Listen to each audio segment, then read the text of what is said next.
Welcome to Ruin a Bad Guy's Day radio podcast with fraud expert Skip Myers. This is your guide to fighting fraud and chargebacks. Learn the best fraud prevention solutions and strategies. How to enhance your fraud prevention team. And how to prosecute criminals. Now, here's your host, Skip Myers.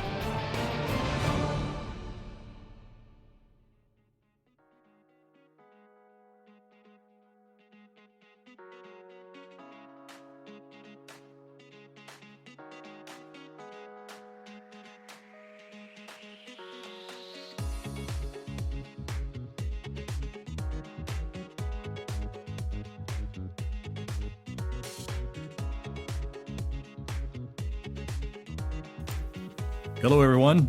Welcome to Ruin a Bad Guy's Day Radio. Hello, hey, I'm Skip Myers. I'll be your host today. Hey, welcome back. It's been an exciting week. Spoke to a lot of different people this week in fraud. And as always, I really appreciate your feedback, your emails, and anything else that you can send me regarding questions and how we should really keep leading the way with the fraud education awareness that we're all here to provide and really help ruin a bad guy's day. And I sincerely appreciate your feedback and all the great comments that are coming in through you guys. So if you're expecting one of those scripted, vanilla, reality world looking type podcasts, well, you're at the wrong place. This is sometimes an unscripted, for real, from a real practitioner, seeing what's really going on in the real world and trying to piece things together so that we can all work together, partner, collaborate, so we have a convergence of ideas and synergies around us together collectively, all the experts in this industry coming together to ruin a bad guy's day. And I can't say enough how important it is that when we do truly work together, we can really make an impact for the good. And that's really exciting news. Anyway, I want to go out there and really celebrate something right now that I've really been working on, some products that we've been working on here at Ruin a Bad Guy's Day Radio. We have t-shirts, some hoodies for men and women. We got some coffee cups with the Ruin a Bad Guy's Day Radio logo. So some of you have been asking about that. There's a website now. I'll have it in the podcast notes. It's through Teespring products, but those products in all different colors, shapes, and sizes, and the all familiar and very popular Ruin a Bad Guy's Day Radio Coffee Cup is available now at 15% off. That's right now. A lot of people have been wanting some more products, and I really want to get this off the ground and going, and really love to see some of you wearing the t-shirts or having fun drinking out of that great looking coffee mug at your home or office. But right now, 15% off. Use a coupon code that we developed called Thank You. Just thank you, because I do thank you for everything you guys are doing and the inspiration you're giving me to continue doing this podcast. So right now, 15% off all of our t-shirts, all shapes and sizes, men and women. We got hoodies and the coffee cups, and we're still developing some other products too that hopefully make this a lot more fun and enjoyable. So right now, 15% off those t-shirts. Use the coupon code Thank You at checkout. The actual link will be in the podcast notes. If you have any questions, feel free to email me at ruinabadguysday@gmail.com. So also too, I want to thank one of our sponsors this week, and I can't say enough for this company that is really involved in the fight against fraud, and that's Dashlane. And Dashlane's a password management company. As some of you all know, they have some other competitors, but Dashlane is one of the best password management companies out there right now. And right now, Dashlane's offering a 30-day money-back guarantee for their Dashlane Premium package, and that's only $4.99 per month. That's billed annually. And what they do, they take your password and make it easier for you to store it and use it among a broad breadth of different websites. So what they say is get the next level digital protection for simple, safe browsing at home, work, and everywhere in between. Dashlane Premium combines unlimited password storage, all synced across all your devices with dark web monitoring and a VPN for Wi-Fi protection. It's the easiest solution for auto-filing those passwords and personal information, combined with advanced tools that you'll never ever want to be without. So that is a great package. Dashlane's link to that great deal right now, $4.99 per month. What a great deal to enhance your security and your passwords. It's unlimited password storage. They provide benefits that sync across across almost every device, instant form and payment auto-filling capabilities. Again, I said before, this dark web monitoring, which is great with personalized alerts, VPN that's available for your Wi-Fi protection, and everything secured file storage capabilities. So I would highly recommend you checking that out to see that fits your particular business or personal needs. Thank you, Dashlane. Hey everyone, it's been an interesting week. I can't believe how much news has been coming out about synthetic identity fraud. So let's talk about what is synthetic identity fraud or synthetic identity theft. And so in the last week or so, I've been watching all the news, and there's been so many articles in focus on synthetic identities. And I can tell you right now, I'm working with a couple large companies as we speak involving big cases of credit application fraud and credit card fraud involving the term or what we suspect to be related to synthetic identity fraud. So somebody or a group of people, and what it looks like, again, and we've talked about this in other podcasts, is that we have some sort of international criminal enterprises out there stealing Americans' identities in some form or fashion and using it to create a synthetic identity. So part of this podcast, we're going to look at the new article that was just released by the Legal Executive Institute, and they're part of the ThomsonReuters company, but a newly published white paper, Synthetic Identity, A New Path for Government Fraud, is a question mark there, asks the question, how do you catch a thief who doesn't exist? That's a great question. The paper that was published by ThomsonReuters examines the growing problem of synthetic identity fraud, or what everyone's spoofing here or talking about to shorten that up is SIF fraud. So a relatively new form of identity theft in which criminals combine pieces of real data and fake information to create an identity entirely for the sole purpose, obviously, to defraud companies. So, and it's almost impossible to trace. So a few podcasts ago, I told you guys back in December, I had my identity hacked. The information has been slow in coming, working with law enforcement. I'm also part of LifeLock's personal alert system on any suspicious activity with my credit file. And that's how this case got started, by being communicated or called by them to alert me about suspicious activity on my Social Security number. In that particular case, what it's looking like, it looks like it's a hybrid of synthetic identity. The bad guys who were attempting to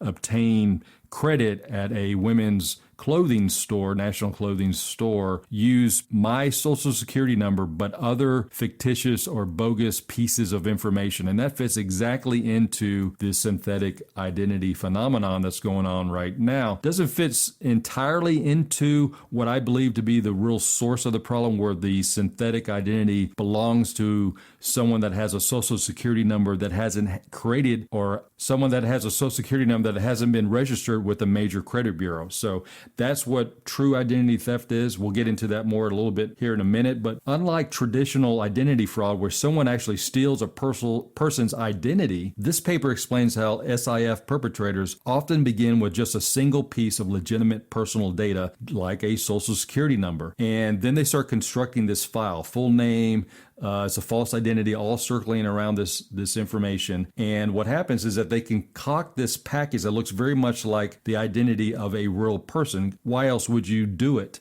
You're trying to fake out banks and credit institutions and other companies that are trying to conduct business via credit. And so what they try to do is use that false identity, like I said, to apply for credit. And, a lot of banks are seeing that loans are being secured and then found out to be connected to a synthetic identity, or even fool the government and governmental agencies to allow fraudsters to accept or intercept tax returns in different forms of payment that people receive from the government. So this is a big deal right now, and it's probably going to get worse going forward until some of the legislation that was enacted late last year will go into effect. And as we all know, sometimes government agencies operate at a snail's pace. So I think before those bills or some of the governmental institutions out there really start taking this seriously, we're going to see the bad guys really take advantage of synthetic identity fraud to its fullest potential until these government agencies really start clamping down on some of their internal processes. So right now, finally, there's a we all know there's been a record amount of data breaches across all different parts of the economy. And all of that data and all that information that's out there right now has exposed all of us, exposed our personal information more than ever to all these potential criminals across the entire world. And according to the Identity Theft Resource Center, there have been about 1,579 data breaches in 2017 alone, which exposed almost 179 million personal records, including 14.2 million credit card numbers and 158 million social security numbers. That's a lot of information in the wrong hands. So many of these records now circulate, as you guys know, and we speak about this quite often on this podcast, but these records now circulate across the dark web where they're sold like almost any commodity. You know, your personal data is a new commodity. It's the new currency out there, and it's out there available to anyone who's willing to pay for it. And now we're seeing some websites not necessarily on the dark web. If you search hard enough on just the regular internet, any one of us can get, well, I'm not saying you should, but you can find these websites that are selling personal identity records, and that's credit card numbers, social security numbers, addresses, and so forth, to help create a data file with a credit bureau. So how does synthetic identity fraud work? Boy, that's a mouthful, and let's keep calling it SIF, the acronym. But anyway, in order to commit SIF, fraudsters begin stealing legitimate social security numbers from people that aren't using their credits. You know, I'm looking at some of this and some of the other articles. That's partially correct. So it's people who aren't really using their credit. No, what they mean to say is that those are people who have social security numbers who have an established credit. And when you establish credit, you have to do that through one of the three main credit bureaus. And that starts usually with the application of a credit card or loan. And so usually what that means is that those social security numbers that the bad guys want to steal first to commit synthetic identity theft or synthetic identity fraud are usually those belonging to children or people who are just new to this country. And they were just issued a social security number. So in order to build that synthetic identity, fraudsters will then add fake addresses, fake phone numbers, and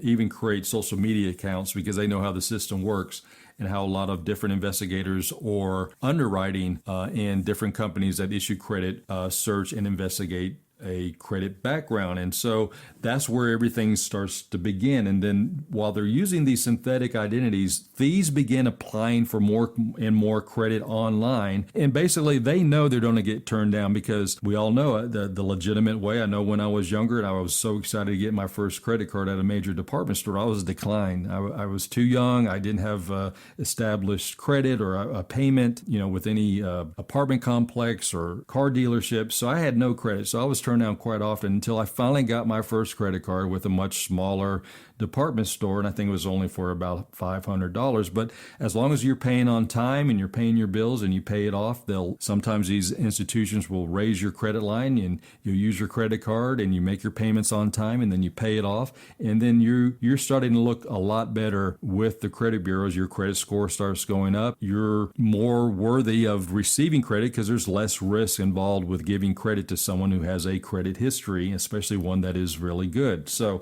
what did the bad guys do? Well, the trick is that they simply apply for credit and they get that credit history started. So eventually there's a credit lender out there somewhere. It could be a bank, it could be a financial institution, anywhere like that, and even a retailer that has their own private banking or their commercial account that's sort of like their in-house bank. And so that you apply for credit at some place, and eventually one of these institutions, lenders, or places that issue credit cards in-house, they'll offer the fraudster, or in this case, they believe it's a real person, a small line of credit. So it's similar to what I did when I was younger. I got a very small line of credit. And today I hear quite often that sometimes those small lines of credit start from $500 to $1,000. So fraudsters then make small purchases, like I just said before, because they understand how the system works. They'll make small purchases over several months, pay their bills like they should, like good people, and then they pay off the balance. And that helps improve the credit rating. rating, and that helps improve their standing with that institution. And so that institution, when phoned or called and asked, hey, can you raise my credit limit? What do you think they're going to say? Yeah, they're going to raise that credit limit. And so this is all part of that scheme to keep the credit good, keep the credit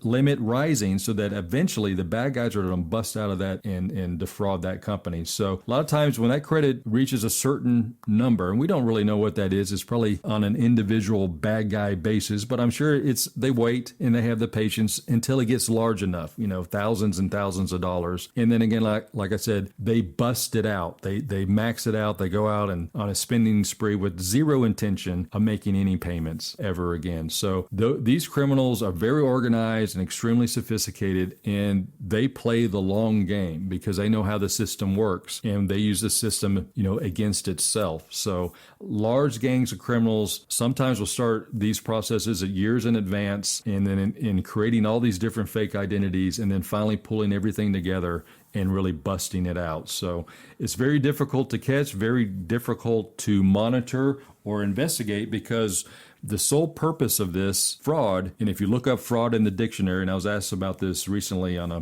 podcast, what is fraud? So you don't have to open up the dictionary, but fraud in its most basic form definition is that it is meant to be hidden. So this is another example where bad guys are trying to hide everything they do, string along as long as they can, so that they can maximize that fraud attempt by busting out a large credit purchase with your organization. And that's what it's all about. And a great conversation. I just want to put out there a great shout out to a good friend of mine, Matt Christensen. And Matt runs the AuditLock and actually he runs the podcast fraudnotfrog.com. And Matt and I talked extensively about this on a recent podcast, and it was very interesting how important it is to really understand the roots of fraud and where fraud begins, and understanding that it is all about the bad guys hiding who they are and what they do from you so they can string along their fraud as long as possible. So if you haven't had a chance to check out AuditLock Fraud, do so online. What a great organization. Good shout out there to Matt for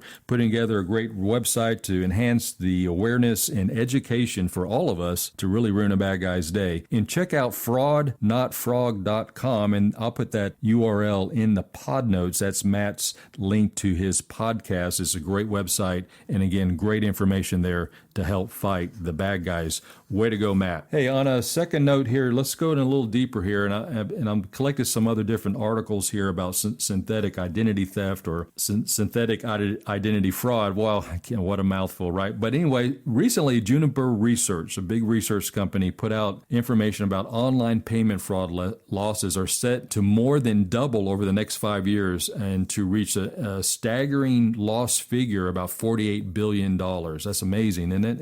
And part of that report, again, it covers fraud in all these different sectors: e-commerce, airlines, money transfer and banking services, and so forth. And that astonishing growth, according to Juniper Research, in fraud is going to be fueled, again, by this epidemic of continuing data breaches and the theft of our information. So what's increasingly common, it's going to be moves by the fraudsters to use those pieces of information they obtain from a breach, and they're really looking for that. Different people call it different things, but identity data plus, or PII, personally private information that you only know, that helps unlock different pieces of credit through your banks, loan institutions, and credit card companies. That's information specific to you. It could be, what kind of car is registered at the address where you have a mortgage, what's the balance on your mortgage account, certain things that you will only have information to, that you link these pieces of information or through two-factor authentication. Those things help unlock that account for you. That's what the bad guys really, really want, to help open up even more fraud with synthetic identity. So what Juniper Research is also saying is that synthetic identity theft is currently really low-hanging fruit, because it takes a long time for people like us to really figure out what's going on.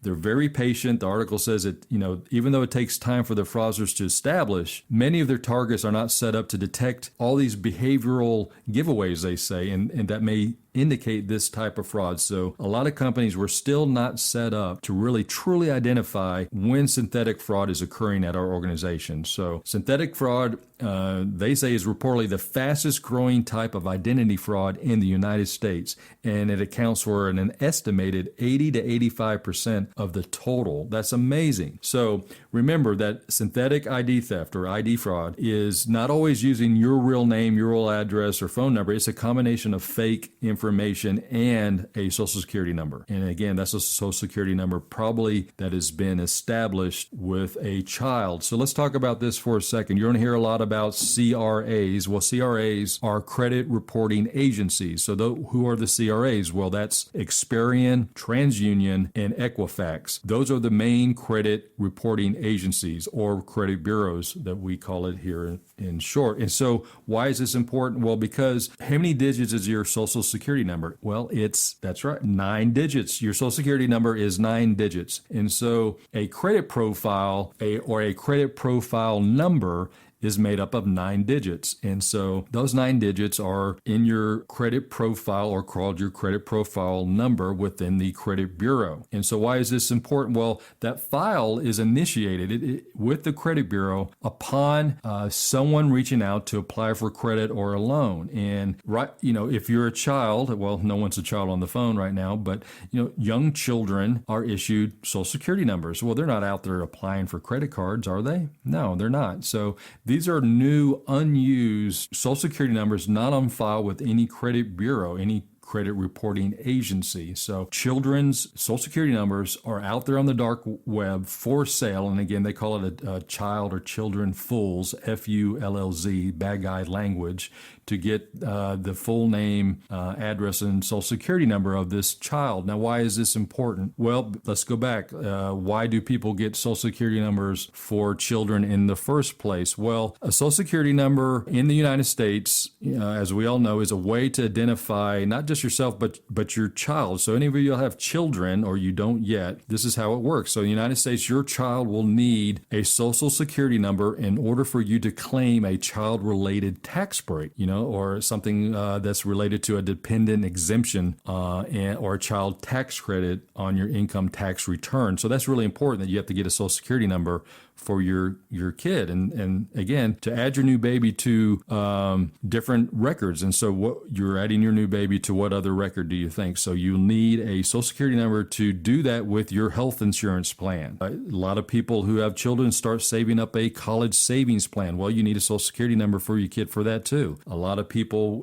grandparents, want to open up a checking account or a bank account, for your new baby there. So you need a social security number. So how do you do that? Well, you apply for a social security number like most of y'all did before you got a job, and we're old enough now to remember, I do, when I got mine. Parents do that on the child's behalf. So they go to the Social Security Administration by completing a birth registration form, and you complete the form, and then the Social Security Administration sends the parents that new Social Security information, because hospitals, health insurance companies, banks, and so forth, anything to do with that new child is going to want that Social Security number. So that's where this starts out with. So where are these social security numbers out there where bad guys find this information or hack into institutions or data breaches to obtain personal private information? Well, your social security number, not just kids, is all over the place. And really think about it. I wrote down some ideas here, some things that if you really think about all the different places that you write down your social security number and how these social security numbers can be stolen, it's kind of scary. So first of all, it's you first. It's us. We have it. It might be on my cell phone. It may be on my PC at home. It could be in my wallet. Now, I don't keep it like that, but some people still carry around their social security card. Not recommended to do. Where else is your social security number? Well, it's floating out there in the mail somewhere. How is that happening? Well, it's floating out there in the mail because it could be related to the government. It's related to taxes. God forbid you be convicted of a crime, but your social security number is probably somewhere in a criminal history as well. Your social security number is tied to properties. It could be tied to, if you're in the military, the VA and other computers and databases within the government. If you're ever gone to college or any extended learning educational institutions, your social security number is there. Healthcare associations and organizations. If you belong to alumni groups with your college, there it is again within computers and different databases. Where else? Well, the obvious places your social security number is obviously with your employer. And then from your employer, it's the bank, your employer's bank, any credit processing companies, loan institutions, even utility companies have your social security number. And then also you start talking a little bit deeper, retail computers and retail organizations and those databases from which you probably apply for credit at some point. So your social security number is out there everywhere to be stolen. And we think we're protecting it with amongst ourselves personally, but it's exposed to the bad guys from so many different institutions and organizations. So this is how it happens. But the bad guys are focusing, I believe, and if you read enough about synthetic identity theft and you work enough cases to find out that a lot of the fraud that we're seeing that's connected to a social security number that is brand new. Well, why is it brand new? It's never been used before until you find out it's been used by the bad guys to commit fraud against your organization to obtain some credit so they can use against you and bust out at a later date. Well, it's probably associated with a child or someone brand new here in the company who just may have immigrated here and they needed to start work and therefore they needed a social security number. Now, those people probably haven't applied for credit yet. Those are the ones, I'm going to repeat again, those are the security numbers. Children and people who are brand new in this country just issued a social security number. Those are the social security numbers that the bad guys want to start a synthetic identity. So that's so important. So again, what is your social security number called again? It's a CPN, a credit profile number. It's 9 digits. It's going to be used in combination with other fake information to set up a synthetic identity. And again, it's for the sole purpose to start a credit history. So let's recap for a second. That means that credit history is made there and compiled by and maintained by those credit reporting agencies, Experian, TransUnion, and Equifax. We call those the credit bureaus, the 3 main CRAs in the United States. We just talked about that. So they collect consumer credit histories from credit card companies and banks, mortgage companies, and other creditors to create a in-depth credit profile or credit report. And whenever a customer completes an application, as you know, this is what we're talking about here, to ask for a credit card, to get a loan from a bank or any financial institution, all of the application information is sent to one of the CRAs, the credit reporting agencies. And the credit bureaus gather that applicant's personally identifiable information, determine whether or not a credit report actually exists. So credit bureaus scour the public records, financial information such as court records and bankruptcies and foreclosures and so forth. And if there's no matches found anywhere, the CRA or the credit reporting agency still keeps a record of that inquiry, even though they're not going to probably recommend issuing credit, or for that, in other words, that person will probably be denied receiving credit. There's no other history out there. So, but if a match is found somewhere and there's some sort of corresponding good credit, well, there's a good chance that that synthetic identity will be granted credit or that loan. So the key concept to understand is that any credit request submitted by a CRA, credit reporting agency, will then create that credit file if none ever existed prior to that request. So the bad guys know this brand new social security number, probably belonging to some young kid that the parents got so they can help file the taxes and use their health insurance. Bad guys want that fresh, unused social security number because there's no credit file on record with any of the CRAs. Does that make sense? That makes sense, right? Because it's brand new. They can do anything they want with it. It's not out there. It's never been acted upon or any requests made by any other credit card company or bank or loan institution. So this is brand new information. So again, the key concept to understand is that any credit request, and that credit request comes from when you apply for credit at a retailer, a private label card, Visa, MasterCard, American Express, or a loan. Once you do that, it's sent to the CRA, the credit reporting agency, and then even though it's not going to be granted credit, it establishes a record that creates a credit file on that synthetic identity. That's what the bad guys want to do because they have patience to sit there and wait or keep applying for credit, and eventually they'll get something, $500 to $1,000, pay on that, and eventually they'll establish that synthetic identity credit file. It makes sense. So that's what happens.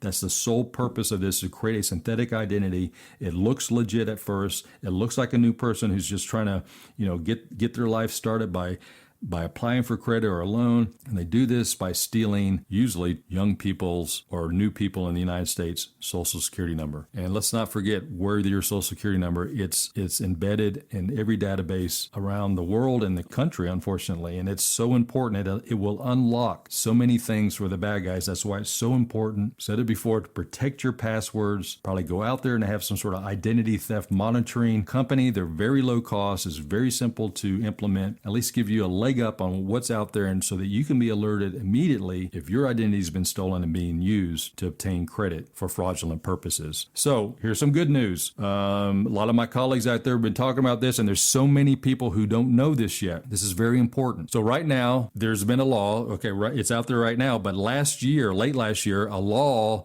was created in the Senate. It was Senate Bill 2155, Senate Bill 2155. Feel free to Google that. But Senate Bill 2155 is a law that was instituted late last year that targets specifically synthetic identity fraud. All right, finally, the government's getting on board here. Finally, they're seeing the light here and seeing how we need help and the general public needs help. So Senate Bill 2155, a law that targets synthetic identity fraud. So it includes provisions that specifically are designed to prevent synthetic identity fraud. That's awesome. So one of the provisions is that the Commissioner of the Social Security Administration must modify Social Security Administration databases or develop a new database that verifies the fraud protection data contained in an electronic inquiry from a permitted entity. So I'm reading part of the law here, legal speak there, but a permitted entity is a financial institution, service provider, or other organization working with a financial institution. Fraud protection data includes personal data from an individual, such as a social security number, date of birth, and a full name. The Social Security Administration system must also accept the electronic consent of an individual who has given a permitted entity permission to use personal details to verify their identity through the agency's consent-based Social Security number verification service. Individual consent and fraud data verification must be done electronically only and not through a signature on paper or what they call a wet signature. So look at that. That is great news. Social Security Administration has been tasked by the government to do something to stop identity fraud, and I think it's going to be coming out soon. So that's some great news. So there's no deadline. This is the bad news. So right now, this is why we're talking about how we believe in our industry, the fraud practitioners, the people doing this work right now, the fraud that I'm seeing myself come in that is connected to synthetic identity theft, is that we should all expect synthetic identity fraud to spike. I mean, really spike. Because right now there's no deadline for this particular statute. There's no deadline for the Social Security Administration to enact these provisions. So there's no deadline to implement anything right now. It's just a law that says we need to get this done. So remember, part of this is, sounds kind of familiar, right? Like the EMV chip law. It took several years for that law to be fully implemented. So this could be a few years out, before we start seeing some benefits of this new law. So just like the EMV chip rollout, those bad guys were scrambling to make the most out of credit card fraud before EMV rolled out. So that's what they're going to do right now. I'm sure the bad guys read about the law or heard about the law, listened to this podcast, hopefully, because we're going to come after you, and hopefully the government will too, by shutting down their ability to commit identity theft through developing synthetic identities. So this is important. So I really encourage you to look up Senate Bill 2155. It's very long. It's about 200 pages. There's a lot of different provisions in there about protecting identities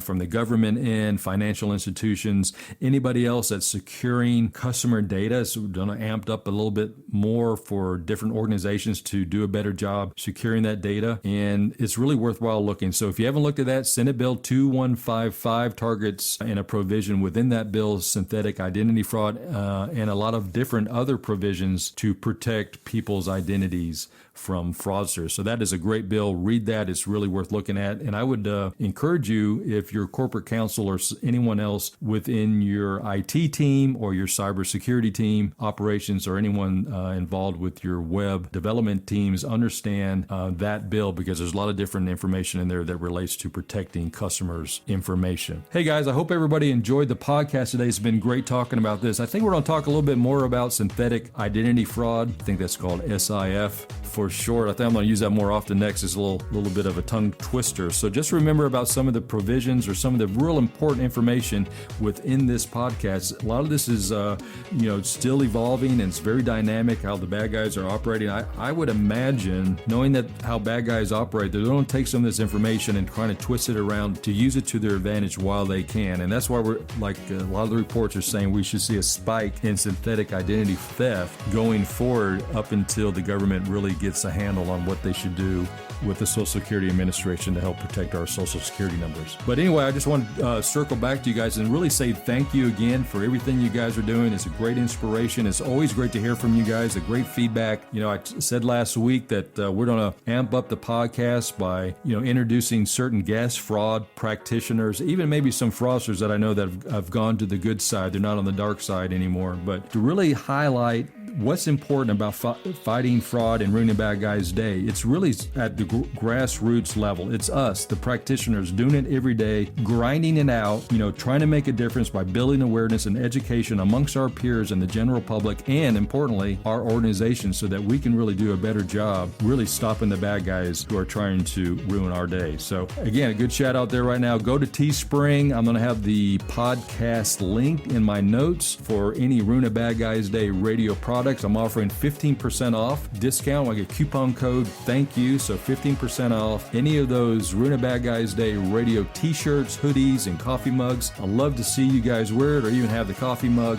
Get a lot of great feedback, especially on that coffee mug, so thank you so much. And again, another shout out to this week's sponsor, which is Dashlane, and Dashlane is the top password management company out there. Another great way to protect your password and your identity, make things a lot simpler when you're logging on different sites and everything. To have that password manager, it really takes up the digital protection up another level. And part of that package, for only $4.99 a month, you get the dark web monitoring with any kind of alerts that are related to your personal identity. I mean, it's synced across all different kinds of devices. And what I love the most is that it helps you instantly fill in or autofill payment information in a secure fashion. So take a look at Dashlane. Dashlane Premium is $4.99 a month right now. It's a 30-day money-back guarantee. The link to this great deal will be in the podcast notes. Please take a look at that and see if it's worthwhile for you to protect your personal identity or something you can use at your organization.